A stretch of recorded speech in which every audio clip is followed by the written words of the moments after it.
All of these workers are involved with the transportation of hazardous materials, and each of them must be able to recognize and identify the wide variety of hazardous materials they may encounter in their jobs. What are hazardous materials? Hazardous materials are substances or materials that can burn, explode, react violently, or cause injury or harm to people, property, or the environment when transported in commerce. The U.S. Department of Transportation, DOT, is responsible for developing, issuing, and enforcing the hazardous materials regulations. These regulations govern the transportation of hazardous materials in interstate, intrastate, and foreign commerce. DOT's primary safety goal is to reduce the risks posed by the transportation of hazardous materials. The Hazardous Materials Regulations codified in Title 49 of the Federal Regulations, 49 CFR Parts 171 through 180, set forth standards applicable to hazardous materials, including classification, packaging, hazard communication, emergency response information, training of hazmat employees, transportation, and incident reporting. DOT regulations require each hazmat employer to ensure that each of its employees who perform work functions covered by the HMR receive training, including retraining. Hazmat training must include general awareness, familiarization, function-specific, including driver training for each hazmat employee who will operate a motor vehicle, and safety training. This training video provides general awareness, familiarization training, as well as guidance in recognizing and identifying hazardous materials. We will discuss the following topics: hazard classification, packagings, markings, labels and placards, shipping papers, loading, unloading, and securement of shipments, emergency response information, and incident reporting requirements. DOT regulations define 9 hazard classes of materials which are capable of posing an unreasonable risk to health, safety, and property when transported in commerce. Each hazardous material is assigned to one or more of these classes. Class 1, explosives. Explosives include chemical devices, compounds, and mixtures that function by explosion, that is, an extremely rapid release of gas and heat.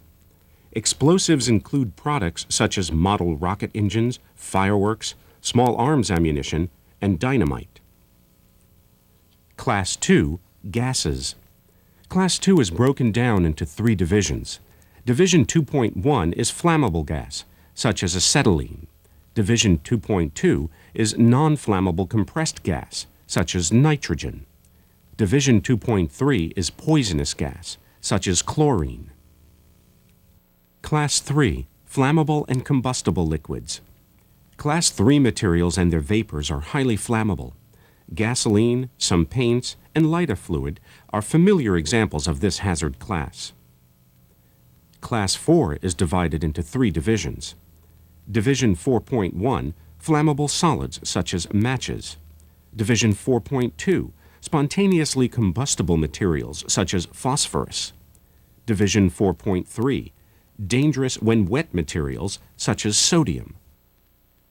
Class 5 is divided into Division 5.1 oxidizers and Division 5.2 organic peroxides. Products in Division 5.1 oxidizers, such as hydrogen peroxide, generally yield oxygen readily and cause or contribute to the combustion of other materials. Products in Division 5.2 organic peroxide include materials such as benzyl peroxide, which may be thermally unstable compounds. Under certain conditions, an organic peroxide can begin to chemically decompose by itself, producing heat or combustion. Class 6 is divided into Division 6.1, poisonous or toxic materials, and Division 6.2, infectious substances. Poisons such as sodium cyanide and parathion may cause injuries, even death, if swallowed, inhaled, or absorbed through the skin. Infectious substances include microorganisms, such as hepatitis and tuberculosis, and regulated medical waste that may cause disease in humans or animals. Class 7, radioactive material. Radioactive materials emit ionizing radiation that may be harmful to humans or animals and can affect photographic and X-ray film. Class 8, corrosives. Corrosive materials cause damage when they come into contact with living tissue, aluminum, or steel. The acid in a car battery is an example of a Class 8 material. Class 9, miscellaneous hazardous materials. These are any materials that may pose a risk to health, safety, and property, and which are not covered in other hazard classes. Class 9 includes environmentally hazardous substances, hazardous wastes, and marine pollutants. Familiar examples of Class 9 materials are dry ice and asbestos. In addition to these 9 hazard classes, DOT defines other regulated materials, or ORMs. ORM-D materials present a limited hazard during transportation due to their form, quantity, and packaging. Consumer commodities fall into this category. Hazardous materials must be properly packaged, marked, and if required, labeled and placarded. Packing groups must be considered in selecting the proper packaging for hazardous materials. The packing group indicates the relative degree of danger of the material. Packing Group 1 represents great danger, Packing Group 2, medium danger, and Packing Group 3, minor danger. Packing groups are not assigned to Class 2, Class 7, or ORM materials. Examples of non-bulk packagings include fiberboard boxes, drums, and cylinders. Examples of bulk packagings include rail cars and cargo tanks. Packaging manufacturers must ensure that each packaging complies with the hazardous materials regulations. The person who offers a hazardous material for transportation and commerce must use the packaging required for the specific hazardous material being offered. Markings are required on most packages. For non-bulk packages, some examples of markings are proper shipping name, identification number, shipper or consignee name and address, and orientation arrows. Examples of markings on bulk packages include proper shipping name, if required, and identification number. Other markings you may see on packages include inhalation hazard, marine pollutant, manufacturer's mark, and RQ for reportable quantity if the material is a hazardous substance. Also, a transport vehicle, freight container, or rail car in which the lading has been fumigated or is undergoing fumigation with any material is considered a package containing a hazardous material and must display the new fumigant marking. Labels and placards on packages and transport vehicles communicate important information to emergency responders in the event of an incident. Generally, non-bulk packages display hazard labels, while transport vehicles display hazard placards. Labels are diamond-shaped and are approximately 4 inches on each side. Placards are essentially a larger version of the label and are approximately 11 inches on each side. Some materials have more than one hazard and may require a separate label for each hazard. Likewise, a few products may require more than one placard. Labels and placards convey information about the hazardous material in several ways: by color, with symbols, with text, and with hazard class number or division number. Additionally, placards may display the ID number of the material. You may also see an international placard which displays neither text nor the ID number. With certain exceptions, placards must be displayed on all 4 sides of freight containers, rail cars, transport vehicles, or portable tanks, and must not be faded, damaged, or blocked from view. Poison placard, poison 6. The shipper must offer the carrier the required placards for the material being offered for transportation, unless the proper placards have already been affixed to the transport vehicle. In some cases, the shipper must affix the placards.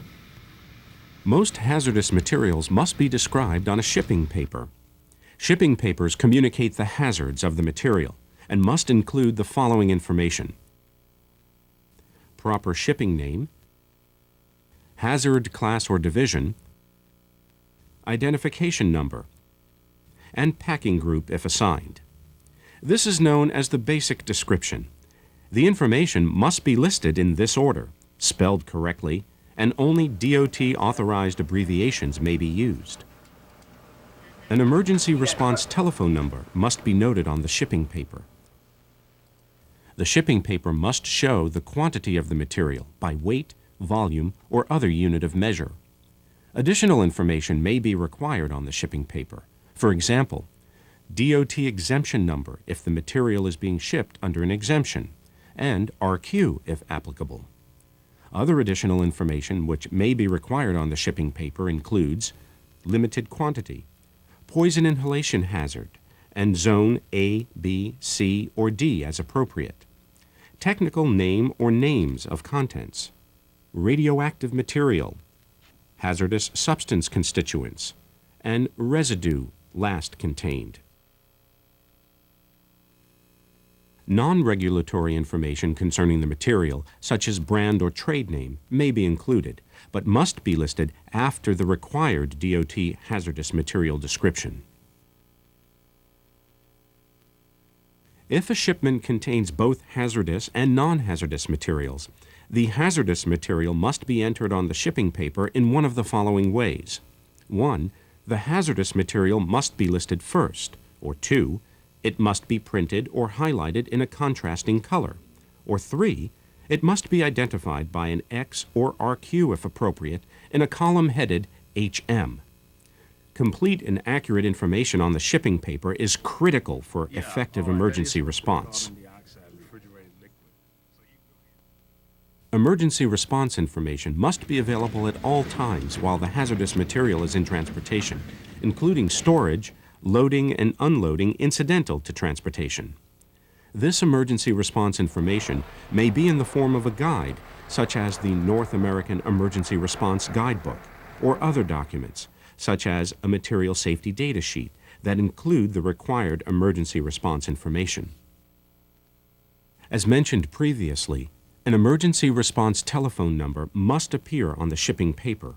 This number must be monitored at all times while the hazardous material is in transportation, and must be the number of a person who is knowledgeable about the hazards and characteristics of the materials being shipped. This person must be capable of providing incident mitigation information for the hazardous material, or have immediate access to someone with that knowledge. Finally, a signed shipper's certification is required on most shipping papers.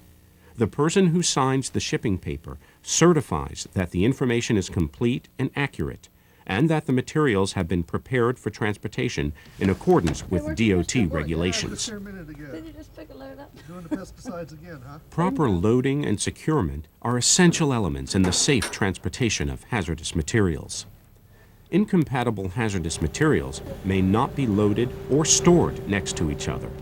Can't put this on my truck. I got flammable material on here and this is an oxidizer. Hazardous material shipments must be blocked and braced to prevent movement during transportation.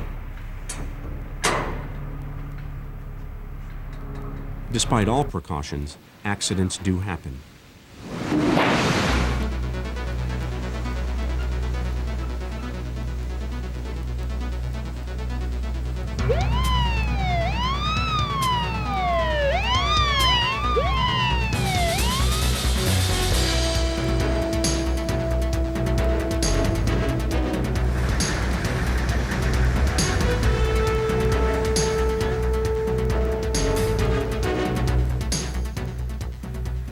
Hazmat incidents and accidents that result in any of the following require verbal notification to the Department of Transportation as soon as possible.